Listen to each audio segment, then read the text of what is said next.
renowned speakers to this August gathering. Our first speaker is Dr. Sandeep Singh Sidhu, DM gastroenterologist, who's a well-known gastroenterologist of our region. Dr. Sidhu did his MBBS and MD from CMC Ludhiana and DM from AIIMS Delhi. He is the recipient of Asia Pacific Young Investigator Award in Gastro. Sir has a number of research papers and chapters published in national and international books. We welcome you, sir.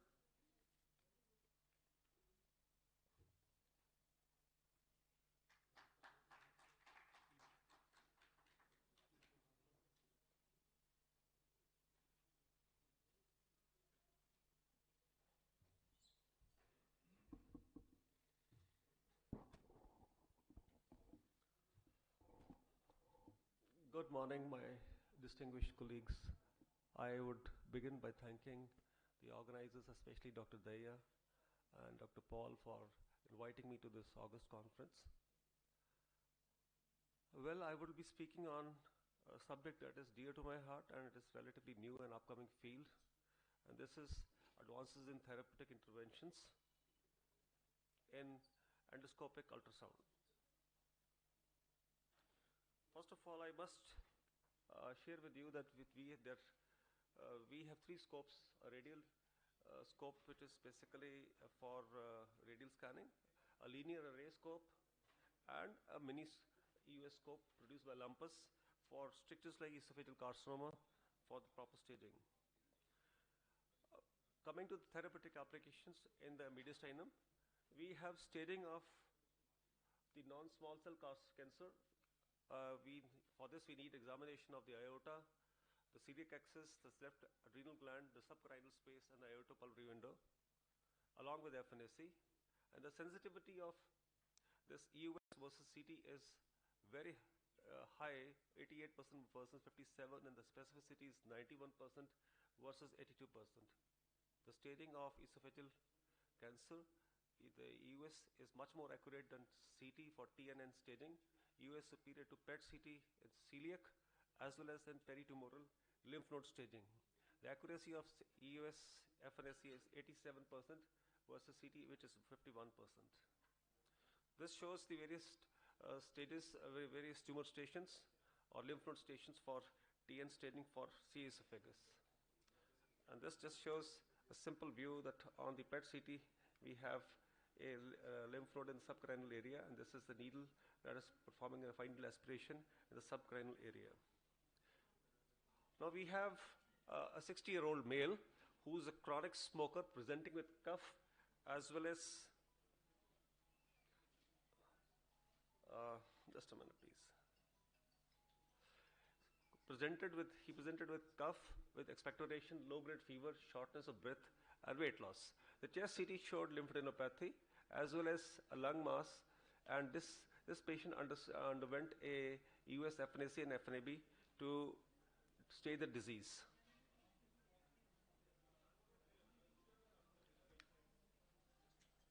So I'll show you a short video of how this patient was. Now we see on the chest basically. Now if you carefully look,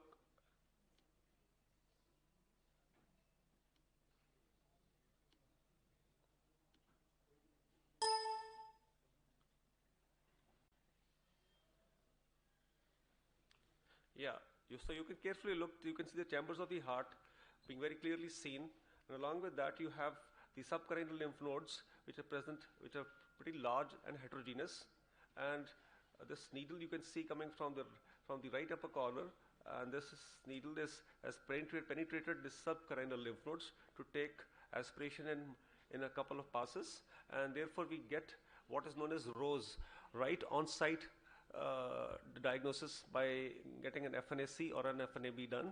So this is a very important advance that has taken place in order to not only diagnose and stage tumors much better than even PET-CT. Then we have mini catheter probes, and this is for esophageal carcinoma. The normal layers of esophagus that is seen on the mini probe are the mucosa. First layer, the second layer is submucosa, third layer is muscularis propria. Then we have adventitia. And on this layer, you see T3 esophagus carcinoma. It has started from the mucosa, invaded the muscularis, the lamina propria, the submucosa, and has also invaded the muscularis propria, but however has fallen short of going beyond the adventitia. Intra-abdominal applications are multiple. You can treat fundal varices with glue and coil and glue, and drainage of pancreatic fluid collections, celiac ganglion block for intractable pain of advanced GI cancers, EUS guided biliary drainage, and EUS guided gastrojejunostomy.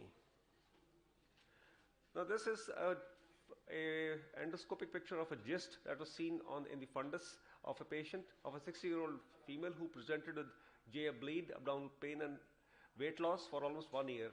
And after CT had been done, and EUS showed a tumor that was arising from the muscularis propria. Now you can very clearly see this is the mucosa, submucosa, and then this is basically this is the mucosa, submucosa, muscularis, and this is arising from the muscularis layer, so as to very clearly delineate that it is arising from the muscularis propria, and hence it is clearly a gist. This person subsequently underwent a fine needle aspiration biopsy to confirm the diagnosis.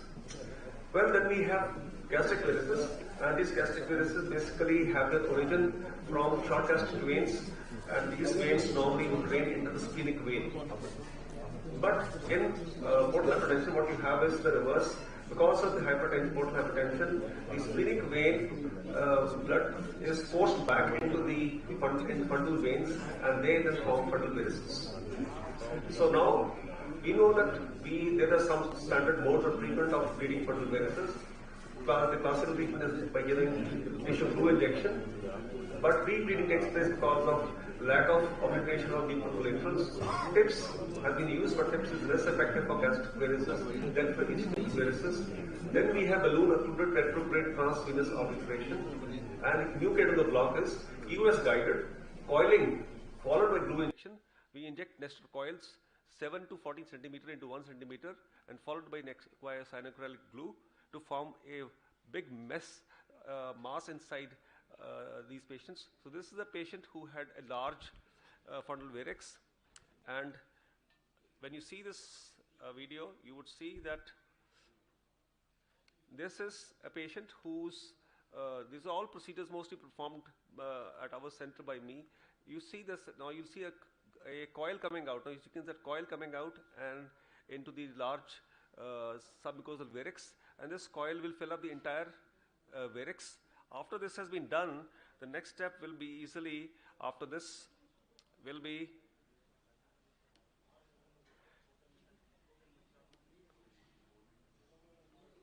you see now the fundal varices clearly, and now the next step is after injecting the coil, we are injecting through endoscopic route glue into this fundal varices. As a result, at the end of which we will be soon seeing that finally what you see is a large mass inside the fundal varices, which is glue mixed with the coil. These coils actually have fibers on their sides, so the fibers catch the glue and forms a huge cast, and that hence the complete obliteration of all the collaterals takes place. So rebleeding is not an option anymore. Now we have a 12-year-old boy with recurrent pancreatitis who developed a very large pseudocyst, which was causing severe pain and vomiting due to gastric outlet obstruction. He underwent an EUS guided cystoduodenostomy with complete resolution. Mind you, this is cystoduodenostomy, not a cystogastrostomy. This is a slightly more trickier procedure, however, can be easily done. So now when you see this, basically this video, you will see that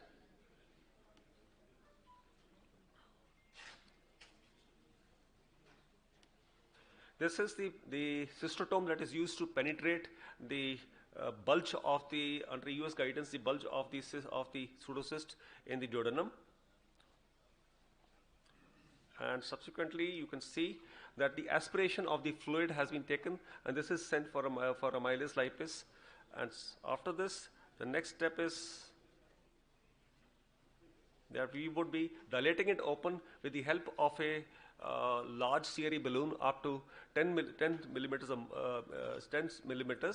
and finally this would end up in by placing in a stent.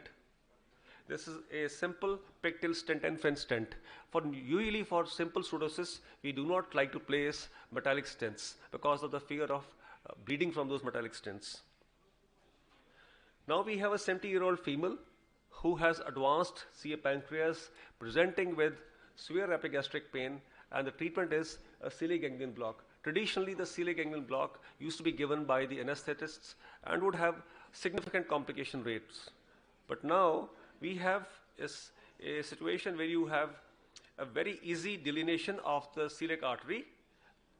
Now you can see that a celiac artery, the aorta can be seen and the celiac artery can be seen. When you see this takeoff, this is the place where an injection is given of the bupivacaine followed by absolute alcohol, which completely obliterates the area.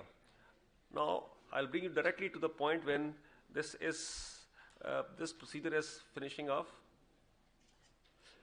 So this shows the celiac artery, and this shows the aorta.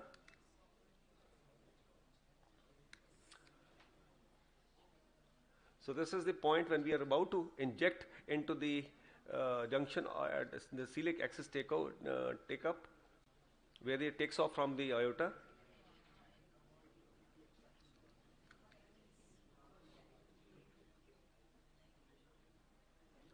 So finally the needle has entered this place. You can see the needle penetrating that place, and now the injection will start, and there will be a cloudiness that will completely efface the view of this area of the celiac axis takeoff. Now this is the cloudiness that has taken place, and this cloudiness lasts for a couple of seconds, and after that there is a complete obliteration of the celiac axis with permanent relief of pain from see a pancreas, see a gallbladder, see a liver, or any other advanced malignancy which is metastatic, which needs palliation of pain. This is an even more advanced procedure, which is a 76-year-old female with a locally advanced CA head of pancreas causing obstructive jaundice, and this man underwent an EUS guided biliary drainage. Traditionally, what has been happening is that we have been doing ERCPs for these patients, but unfortunately what happens is with ERCPs, you are basically entering through the papilla, and therefore with complications like pancreatitis, perforation, bleeding. Moreover, when you enter through this route, the stent will get blocked very fast through ingrowth of the tumor through the metal mesh. So therefore, the best option available today is to focus the dilated bile duct in the duodenal bulb, and then to penetrate with a needle, and finally to place a stent from here. So the benefits are no pancreatitis, no perforation, no bleeds, and the tumor will never ingrow at this station into the stent, and the stent will last for as long as 1.5 years to 2 years, as long as the patient lives. So this, you can see the video of this thing happening, and you will see exactly what I was talking about. So basically, again done at our center, you have seen this is the dilated bile duct, and this needle is 19-gauge needle is poking to make an entry into the dilated bile duct. Now it has entered the bile duct. Subsequently, we are going to push in a guide wire into this bile duct, and after that a stent will be placed. And this is finally, you have the guide wire that is going in, and once the guide wire has gone in, the next step is now the stent is being placed. You can see the stent is being placed. The endoscopic view often is not very clear till the very end, because we would not like to lose track of the EUS view. And finally, you see that at the end of this procedure, now the stent is going in gradually. You can see the stent going in, and finally at the end of the procedure, finally we have the stent that is now visible clearly on endoscopic view as well as on the X-ray view. You can see the stent lying in that has been placed through D1 into the bile duct. Finally, we have the last application, the EUS guided gastroduodenostomy. Gastric outlet obstruction can happen because of gastric, duodenal, gallbladder, and pancreatic cancers. And normally, the surgical gastroduodenostomy in such advanced tumors is associated with significant morbidity and mortality. At the same time, the previous state of art till date was to place in stents through the obstructed area. metallic stents. But unfortunately, the same thing would happen. The tumor would infiltrate through the mesh and block the stent within just 2-3 months. Now we have EUS guided gastrojejunostomy, which can be accomplished in a matter of 10 to 15 minutes. That means you have a surgical procedure completed in a much faster rate, completely endoscopically. I'll directly bring you to this place where the procedure is done.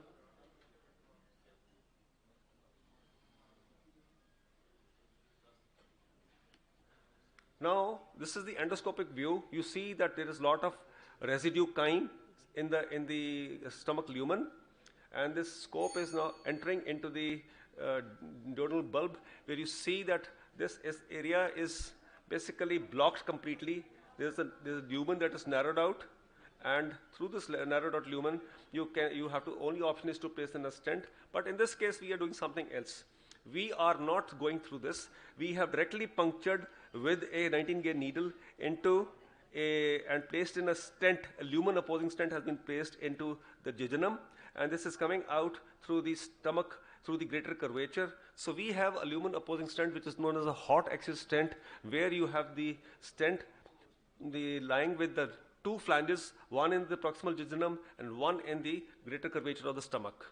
And such is, so finally at the end of it, we have a stent that has opened up, and this can be further opened up with a 1.5 centimeter balloon to have a wide surgical EUS guided gastrojejunostomy, which will serve the purpose of, which will bypass the tumor that is present in the duodenal, in the D1, D2 junction. So hence, my friends, EUS has actually had evolved somewhere in 1980s by one of my teachers, Professor Paul Fawkins in AMC, but now it is absolutely changing the landscape of GI interventions completely non-invasively and much more safely than other procedures like ERCP. Thank you very much.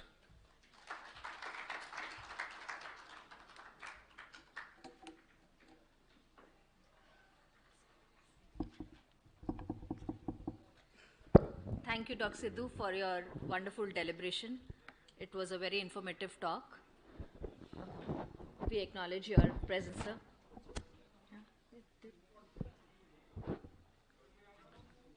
A few announcements to be made for the speakers.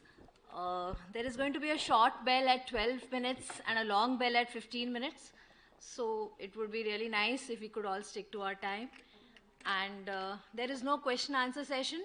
Any queries can be put up in the chat, which will be taken care by the speakers themselves. Thank you so much.